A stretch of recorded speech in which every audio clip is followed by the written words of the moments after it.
નજર કરીશું અન્ય સમાચાર ઉપર તો મહત્વપૂર્ણ સમાચાર અમરેલીથી અમરેલીના વડિયાના ઢુંઢિયા પીપળિયા ગામે શ્વાનનો આતંક સામે આવ્યો છે। ઢુંઢિયા પીપળિયા ગામે મોડી રાત્રિના શ્વાને 5 જેટલા લોકોને બચકા ભરતા લોકોમાં ભયનો માહોલ ફેલાયો છે। તો બીજી તરફ સરકારી હોસ્પિટલમાં ARV ઇન્જેક્શનનો અભાવ સામે આવ્યો છે, તેથી લોકોને જેતપુર, જૂનાગઢ અને અમરેલી રિફર કરવામાં આવી રહ્યા છે।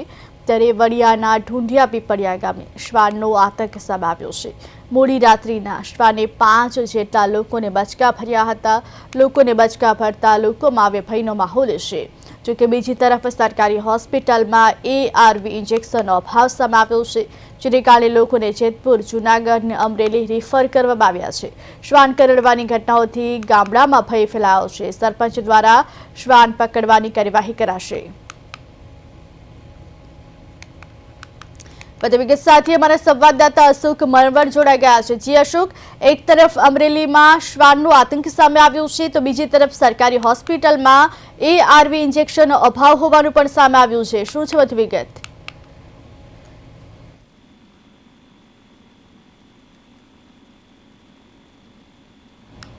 જી અશોક, એક તરફ અમરેલીમાં શ્વાનનો આતંક સામે આવ્યો છે, તો બીજી તરફ સરકારી હોસ્પિટલમાં ARV ઇન્જેક્શનનો અભાવ હોવાનું પણ સામે આવ્યું છે। શું છે વધુ વિગત?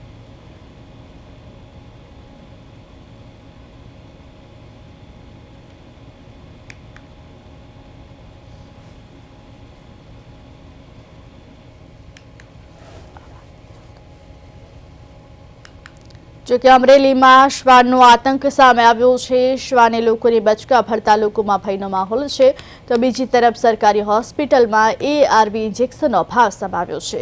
ત્યારે સરપંચ દ્વારા શ્વાન પકડવાની જોકે કાર્યવાહી કરવામાં આવશે। શ્વાને 5 જેટલા લોકોને બચકા ભર્યા છે, જેને કારણે લોકોમાં ભયનો માહોલ છે। એક તરફ શ્વાનનો આતંક તો બીજી તરફ સરકારી હોસ્પિટલમાં ARV ઇન્જેક્શનનો અભાવ સામે આવ્યો છે। શ્વાને 5 જેટલા લોકોને બચકા ભર્યા છે, બચકા ભરતા લોકોમાં પણ ભય છે। વધુ વિગત સાથે અમારા સંવાદદાતા અશોક મરવડ જોડાઈ ગયા છે। જી અશોક, એક તરફ અમરેલીમાં શ્વાનનો આતંક સામે આવ્યો, તો બીજી તરફ સરકારી હોસ્પિટલમાં ARV ઇન્જેક્શનનો અભાવ પણ સામે આવ્યો। શું છે વધુ વિગત?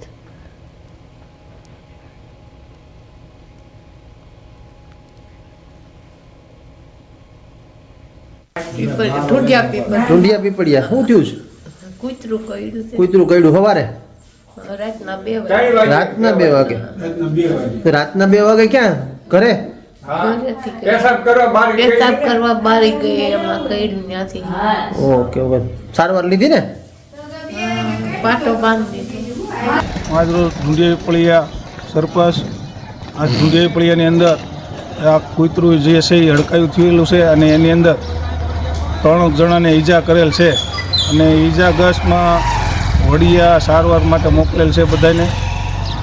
અને તમામ ગામજનોને ખાસ નમ્ર અપીલ છે કે તમામ ગામજનો ધ્યાન રાખે, રસ્તા ઉપર આવે તો લાકડી સાથે રાખે, અને કૂતરાને જ્યાં પણ દેખાય ત્યાં અમારો સંપર્ક કરે તો એ કૂતરાને જેમ બને એમ જલ્દી પકડી લેવામાં આવે।